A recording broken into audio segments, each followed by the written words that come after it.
गुरुर्ब्रह्मा गुरुर्विष्णु गुरुर्देवो महेश्वरा गुरुः साक्षात् परब्रह्म तस्मै श्री गुरुवे नमः। जय शिव शंकर शुभंकरा श्री दत्ताचावतारा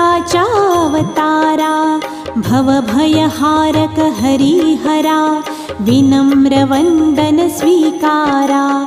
वाघांच्या सहवासात बाळप्रकटले रानात चिमणाजीला दृष्टांत देवुनी स्वगृही आलात।